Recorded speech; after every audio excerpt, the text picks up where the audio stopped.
In this lecture, we're going to be talk about selection of solar panel. Whenever we are designing the megawatt scale or the utility scale type of an project, the solar panel who are containing the 60 number of solar cell or 72 number of solar cell, that any company panel that we can choose. Based upon the individual country and the state policy, the indigenous manufactured panel also we can utilize, or any other imported panel also we can utilize for development of the project.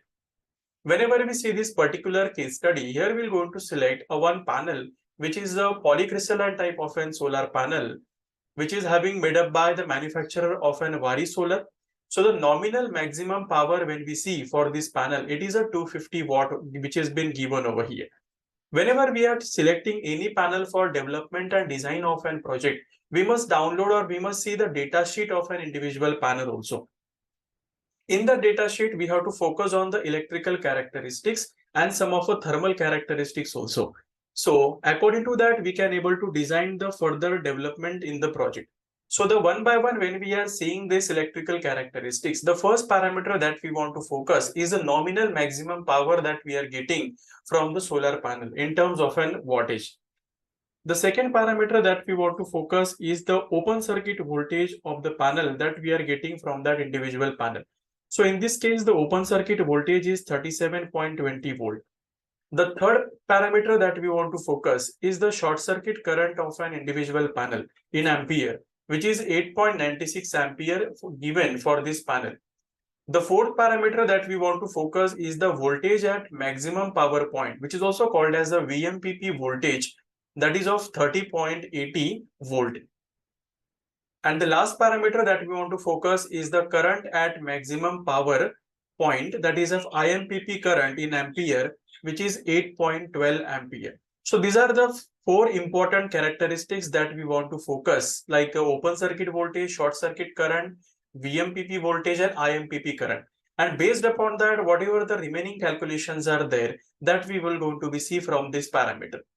The further parameter when we see, which has been quite important when we want to choose any kind of an panel, that is maximum system voltage that this particular string can able to capture, which is around the 1000 volt DC, which has been given. Module efficiency we can also select based upon the individual panel or the manufacturer. We can compare the efficiency of the module also, and we can select the module or solar panel for the purpose, which is for 15.40 has been given percentage. And the last parameter is the maximum series fuse rating, which is given as an 15 ampere. So whenever we are connecting the panel in the series combination, so ultimately when we are connecting this series combination to the inverter, so that we can apply the 15 ampere of a fuse or the MCB, and that is why this parameter rating has been given, maximum series fuse rating, and then we can give it to the inverter, so that if any overcurrent is passing from the string, so that this fuse will going to melt and the further current will going to stop, and it can avoid the damage to the inverter also. The next parameter that we want to focus is the thermal characteristics. In a thermal characteristics, the 2 points that we have to note down. The first parameter is the temperature coefficient of the voltage, and that to be the open circuit voltage. In percentage per degree increase in temperature, it has been given percentage per degree increase in temperature, which is given as minus of 0.294 1% per degree increase in temperature. The second parameter in thermal characteristics that we want to focus is the temperature coefficient of an power, that is of PM, which is also been given in percentage per degree increase in temperature, which is minus of 0.3845, this parameter. These two parameters are important when we are doing the calculation for the string also, and further temperature loss for the energy estimation also. And the third parameter that will going to be focused is the mechanical dimension of an panel. Mechanical dimension of an panel that we require to design the overall module mounting structure, to decide how the purlin and rafter structure will be there, where the already the drilled hole will be available to mount the panel over the purlin and the rafter.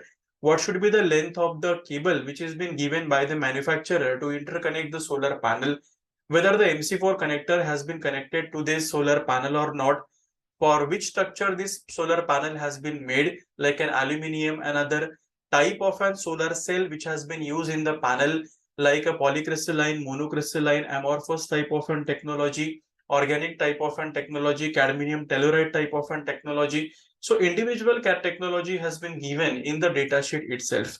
Similarly, we can also able to identify whether it is a full cell, whether it is a half cut type of an cell based upon the overall texture of the solar panel.